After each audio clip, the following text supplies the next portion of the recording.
Գիտեք, տպավորությունը այնպեսին է, որ Հայաստանի իշխանությունները ուզում են գնան Լևոն Տեր-Պետրոսյանի մեթոդաբանությամբ,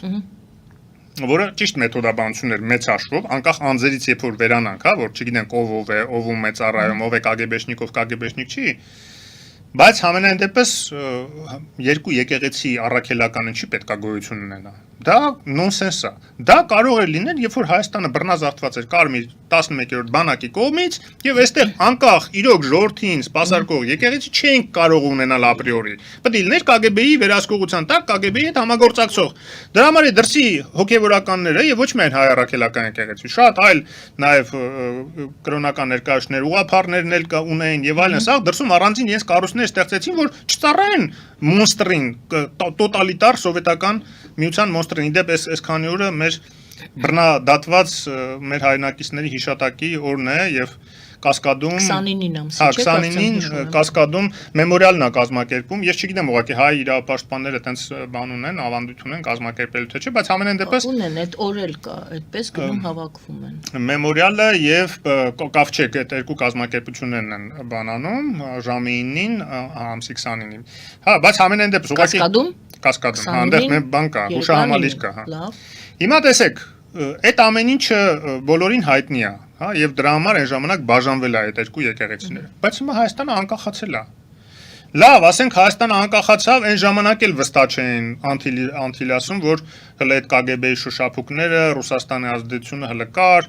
բայց ամենայն դեպս Լևոն Տեր-Պետրոսյանը փորձ ձեռնարկեց եւ պայմանավորվել էր Անտիլիասի կաթողիկոսարանի հետ, որ Գարեգին առաջինին կբերի մարդիկով, չգիտի, չխառնեն այս կտրիչի հետ, հա, սա անունը Գարեգին B էր, մեկը Գարեգին առաջինն էր։ Այն մեկը շատ պարկեշտ, նորմալ հոգեվորական էր իդեպ, որ Լևոն Տեր-Պետրոսյանը հրավիրեց, ասեց արի, քանի որ Վազգեն առաջինը մահացել էր, իր տեղը քեզ ընտրենք, հանրույթն էլ կաջակցի, որտեվ նաև գիտեք, ավազանն է նաև ընտրում կաթողիկոսի, միայն հոգեվորականները չեն ընտրում։ Բայց այդ հիմքով միավորենք այդ երկու եկեղեցիները, մի եկեղեցի դառնա կենտրոնը Էջմիածին։ Համաձայնվել են այնտեղ։ Բայց երբ որ Գարեգին առաջինը եկավ դարձավ կաթողիկոս, այնտեղ հանգարց վիզիտիլի դաշնակների ճնշման տակ նորից փոշմանեցին եւ Արամ առաջինն է, չէ՞, կարծեմ, հա։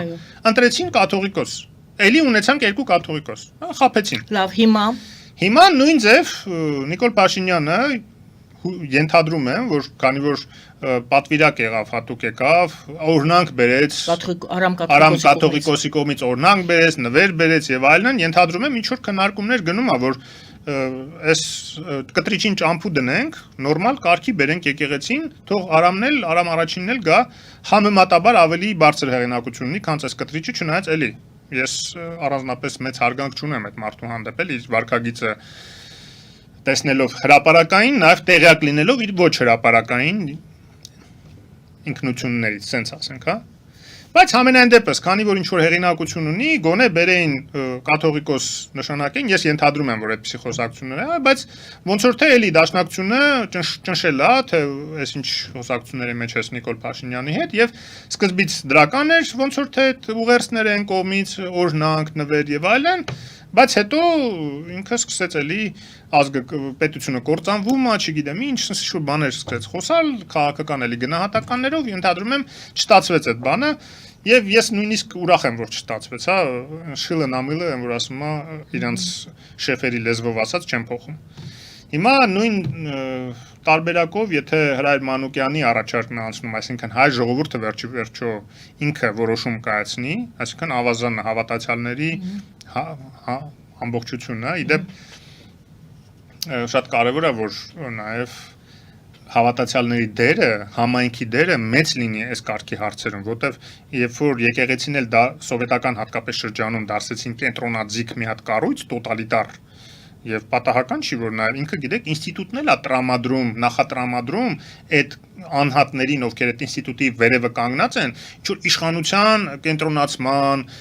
ավտորիտար մեթոդների, այդ ամբողջը փոխկապակցված է։ Եվ նորմալ այնպիսի մարդու նաև առաջադեմ մտածողությամբ, երիտասարդ եւ գոնե ներողություն արտահայտության համար աստվածաշունչը կարդացած մեկին։ գոնե խոսալու ունակություն ունեցող լեզուներով, տարբեր լեզուներով խոսալու ունակություն ունեցող մեկին ներողություն Եվ նման պայմաններում իհարկե տեսանելի են մի քանի հոգևորականներ, այս նույն այս Արամ Սրբազանը եւ այլն, որոնք կարող են այդ դերը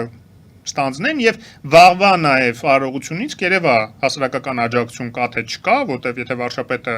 գնում է մասնակցի, ենթադրում եմ, որ ինչ որ բազմություն նաեւ կմասնակցի եւ դա կարող է որոշակի հոգեբանական ինչ որ ճեղքում առաջացնել։ Մեկը հարցնի էլի նույն այս կտրիչին։ Դու որ հուդա բառն ես ասում, ներ բառն ես ասում, կամ դու կամ քո եպիսկոպոսները։ Գոնե տեղյակ եք ինչի մասն եք խոսում, կարդացել եք, թե կինոից տեսել եք, որ տենց բան կա, ինչ որ հուդա կա, ինչ որ ներ կա, ինչ որ կինոից իմացել եք։ Կինոից պատկերել են բերում, որ շատ նման է։ Ահա լրիվ այդ վիճակն է։ Ես պահանջում եմ որպես Հայաստանի Հանրապետության քաղաքացի, որ այս մարդիկ մի հատ քննություն տան, մի հատ քննվեն իրանք ուղղակի ինչ որ մի հոգևորական կա հարցեր տա, Աստվածաշնչից, նոր կտականից, հին կտականից, հարցեր տա, այս մարդիկ պատասխանեն։ Չէ, դե պարզ համեմատություն է հուդա հավասար է դավաճան, Քրիստոսը։ Դե այդ եմ ասում, դրանից հեռու ուրիշ բան չեն պատկերացնում, բայց այնտեղ լուրջ խորքային բաներ կա։ Դիսկուրս չի ծավալում, այն օրը հոգևորականներից մեկն էր հետարքիր բան ասում, գործող էր թե նախկիներ չեմ հիշում, ասում է բոլոր եկեղեցիներում քննարկում կա, հոգևոր թեմաների շուրջ քննարկում կա, անհամաձայնություններ կա, ինչ որ ռեֆորմներ են փորձում անեն, անկալումները, ոչ ու դարը փոխվում է, անկալումները փոխվում են։ Մեր մոտ ինչի չկա, գիտեք ինչի չկա, որտեղ ոչ մեկ մեր այսօր գործող հոգևորական մեծ մասը ամենևս վերնախավը, այդ եմ ասում մեծ մասը խորացած չեն այդ հարցը, ովքեր որ տոն են թելադրում, ովքեր որ բարձր պաշտոններ են զբաղացնում եկեղեցում, խորացած չեն այդ թեմաների մեջ, որ մի հատ էլ քննարկեն այդ թեմաներից ինչ որ որն է այս ընկալմամբ ճիշտ, որն է այն ընկալմամբ ճիշտ։ Ես նաև ձեր եթերում եմ խոսել, որ մի քանի տարի առաջ դե նախորդ բանը ուրեմն Հռոմի Պապը տերունական աղոթքի մեջ փոփոխություն է մտցրել։ Տեսեք ինչ առանցքային տեկտոնական փոփոխություն է տեղի ունենում, որովհետև Աստծո ընկալման փոփոխություն տեղի ունեցավ։ Դա լրիվ ֆանտաստիկ ուղղակի փոփոխություններ։ Ինչ է ասում, ասում է դե առաջ որ ասում է մի տանիր զմեզի փորձություն, ասում է չի կարա Աստված տանի քեզ փորձություն, որովհետև դու իր զավակն ես, ինքը սեփական զավակին փորձան չի տանում։ Դու պետք է իրան խնդրես, որ ինքը թույլ չտա, որ դու գնաս փորձություն, այսինքն կոպիտ ասած սատանան քեզ տանի փորձություն, ինքը թույլ չտա։ Դա պետք է խնդրես, ոչ թե ասես, ես գիտեմ, որ դու փորձության տանող ես, այսինքն սատանայի ֆունկցիա ես կատարում, բայց խնդրում եմ քեզ մի տար։ Ասում չի կարա տենց բան լինի ու փոխեց։ Ու ընդունվեց դա կաթոլիկ աշխարհում դա ընդունվեց։ Հիմա հարցը ինչ է, դա ճիշտ է, սխալ է, Եվան, այդ հարցերը դավանաբանական եւ կրոնական քննարկումների հարց է։ Ենթարկում։ Մի խոսքով այո, դա քննարկման հարց է, նուրբ շերտեր կա, որովհետեւ իրականում, եթե 5 կտակարանյան Աստված ենք վերցնում, շատ էլ ինքը փորձության տանող էր։ Ինքը ներեք ինքը բանին էլ էր, Աբրահամին էլ փորձության տարած, Իսահակին տարել էր արդեն մորթելու էր սեփական երեխուն, ինչա թե վիդիցիլը Աստված ասել է տար մորթի։ Հետո վերջում ասես ինչ ես անում։ Պարզվում է ինքը մի հատ էլ հարցնում է ինչ ես անում։ Ասում ինչ եմ անում, դու ես հանձնարար, եկել եմ մորթ եմ երեխուս։ Ասում չէ, դա լավ, մալադեց, որ ինձ այդքան վստահելով նույնիսկ պատրաստ ես երեխուց զորաբերել, բայց մի արա։ Այդ Աստծո այդ պատկերացումները ա եղել 3000 տարի առաջ այն ժամանակվա հрьяաների մոտ, որոնցից հիմա այսօրվա ժամանակակից առաջադեմ հрьяաներն են հրաժարվում։ Լավ, հիմա ասում ենք այդ թեմաներով չեմ ուզում շատ խորանանք, բայց ուզում եմ ասեմ, տեսեք ինչ քննարկումներ ա գնում, բայց մեր եկեղեցում լսել եք մի անգամ տես քննարկում գնա։ Մեր եկեղեցականները մաքսիմում աղոթների ժամանակ ասում են, բա մեզ պետքա փող տաք, որ մենք թագավորի պես ապրենք։